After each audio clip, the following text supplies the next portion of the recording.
Mission, may ginagawa po tayong kwan dito. Vending machine. So, ito yung diode. So, testing natin.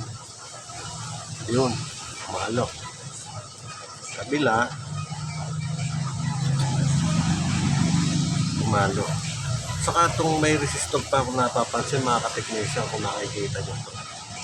Lalapit ko. Itong resistor na to is, ang value is 103 siguro. Tignan pa natin. 1 is brown, 0 is black, 3 is 2 0, 1, 2, 3. So, kunin natin. Ayan, nakakuha po tayo ng papel, ballpen. So, itong 103 na resistor po, iyan ang value niyan. So, ito po yung diode kanina. So, diode.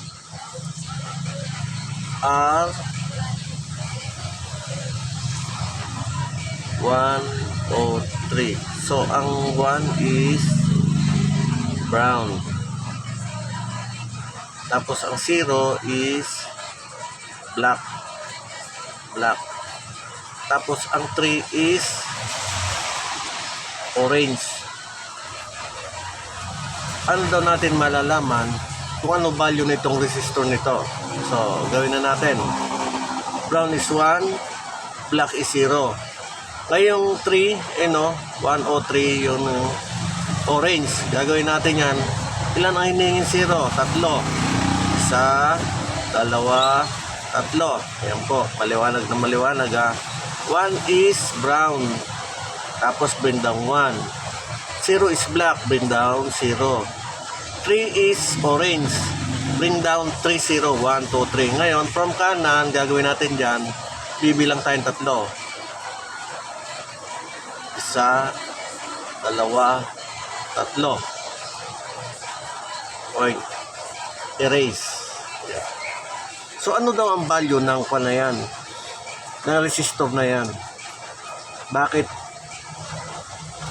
1, 0, tuldok. 0, 0, 0, erase. So, ayun po ang pinakamadaling way ang pagkuha ng value ng resistor. So, ang value po ng resistor is 10K. Yan. Bakit naging K? Kasi kung titingnan mo yung ang pangatlong color is 3. Ang 3 is orange. Ang red ay point. Ang red, halimbawa, red. 2.2 yan. Halimbawa, ang 3 is orange is 33K yan. Yan. Kaya ang pinakamadali niyan, ganito ang gawin nyo. Ayan o. Lagi, pagdating sa dulo, kung ano ang binigay nyong number, bring down nyo rito, yun yung i-erase nyo. Kaya ang answer nitong resistor na to is 10K ohms. Yan. 10K po yung resistor na yan. Kung ito yung naging kwanto, 102. Yan. Ang magiging value po ng resistor niyan, gagawin natin dalawang 0 to. 0, 1, 2, 3, 1.0K. Kung gagawin naman natin to 104 to. 104. 104. Apat na po lalagay mo dyan. Bilang ka ulit, 1, 2, 3 point. Ang magiging answer po niyan is 100K. Ayan po. Ayan, 100K. Kasi 4 yun, nangihinging apat na 0. Bring down 0, 4. Tapos bilang ang 3. 1, 2, 3 point. Erase ang 3. Ang magiging answer niyan is 100K. Ayan po. So may nakuha na tayong maghanap tayo ng resistor na 100K. Tanggalin po muna natin yung resistor para malaman natin kung buo o sira. Tanggalin muna natin itong resistor para malaman natin kung buo o sira. Kasi parang putok to eh. Ayan, inangat natin. So ilagay natin sa times 1K.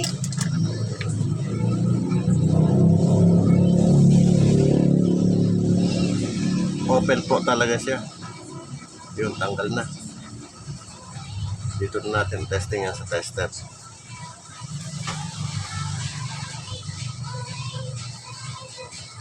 Ayan. Yan, no? Walang palo talaga. Tester meron, no? Yan. So, papalitan po natin yan. Maghanap tayo. Yan, mga technician, nakakuha tayo ng resistor. Hindi pala siya 103, 105. Estimate ko to. Jumper to, parang jumper, ohms to.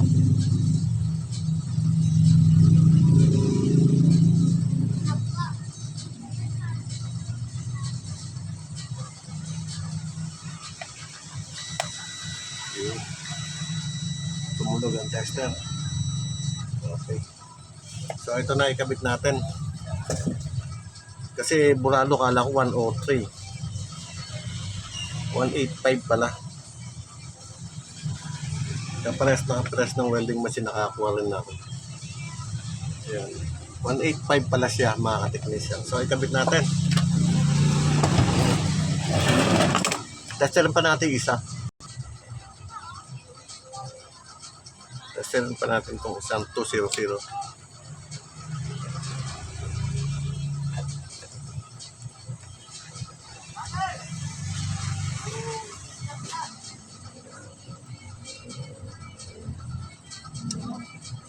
Wala. Pwede nga ito. Naghahanap tayo. Ayan, mga ka-technician, nakakuha na rin tayong diode. Ito yung diode. Okay, kabit natin.